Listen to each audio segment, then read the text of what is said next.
ওটা আমি দিয়েছি। শিবির সম্পর্কে তুমি কি জানো? শিবির সম্পর্কে আমি অনেক ভালো জানি যে শিবির আল্লাহকে মেনে চলে, সেটা আমার কাছে অনেক ভালো লাগে। এই জন্য হচ্ছে না আমি শিবিরের সাথে যোগ দিতে চাচ্ছি। কেন আসছো? আমার নাম হচ্ছে নিয়া, আমি এখানে এসেছি হচ্ছে এই যে আজকে যে বইমেলাতে হচ্ছে সেটা দেখতে এসেছি।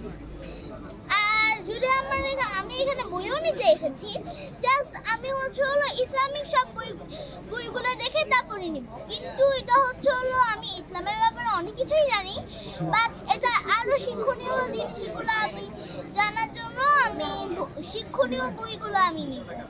ইসলামের এখান থেকে আরো নতুন নতুন কিছু বুঝতে পারি। বইমেলাতে এসে তোমার কেমন লাগছে?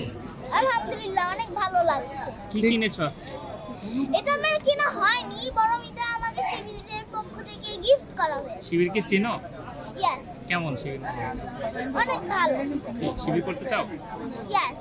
আমি আজকে এখানে যে আবার কথা বলা হচ্ছিল, তখন আমি শিবির আঙ্কেলের সেটা জাহিদ আঙ্কেল, তাকে আমি দিয়েছি আই লাভ শিবির, ওটা আমি দিয়েছি। শিবির সম্পর্কে তুমি কি জানো? শিবির সম্পর্কে আমি অনেক ভালো জানি যে শিবির আল্লাহকে মেনে চলে, সেটা আমার কাছে অনেক ভালো লাগে। এই জন্য হচ্ছে না আমি শিবিরের সাথে যোগ দিতে চাচ্ছি। এবং আমি যেহেতু দিয়েছি এই জন্য তারপর আমি বলেছিলাম যে আঙ্কেল, আমি তো শিবিরের সাথে যোগ দিতে চাই, আমি কিভাবে যোগ দিব? পরে আমাকে এই বইটা দিয়েছে। কোন আঙ্কেলকে বলছো? হ্যাঁ, কোন আঙ্কেলকে বলছো? জাহিদ আঙ্কেল। কে সে জাহিদ আঙ্কেল? কিছুক্ষণ আগে এখানে যে ইন্টারভিউ দিচ্ছিল সেই আঙ্কেলকে জাহিদ আঙ্কেল। ওনাকে কি চেনো? ইয়েস। কিভাবে চেনো?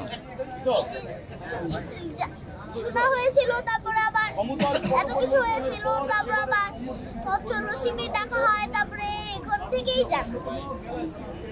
শিবিরের কোন দিকটা ভালো লাগে বেশি?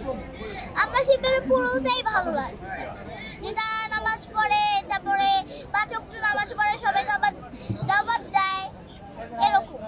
আচ্ছা, তুমি যদি শিবিরে যোগ দাও, দিবা কিনা? যদি সুযোগ আমি দেওয়া তো হয়? যোগ দিচ্ছি, যোগ দিতেও চাচ্ছি। কবে নাগাদ দিবা? কত বছরের পরে? আমাকে তো বই দেওয়া হয়েছে, বলেছে যে এটা পড়তে পড়তে যদি এটা শেষ হয়ে যায় তাহলে তো আরেকটা দিবে, তারপর ওইখান থেকে নাকি আমি শিবিরের সাথে যোগ হয়ে যাব। ঠিক আছে, থ্যাংক ইউ।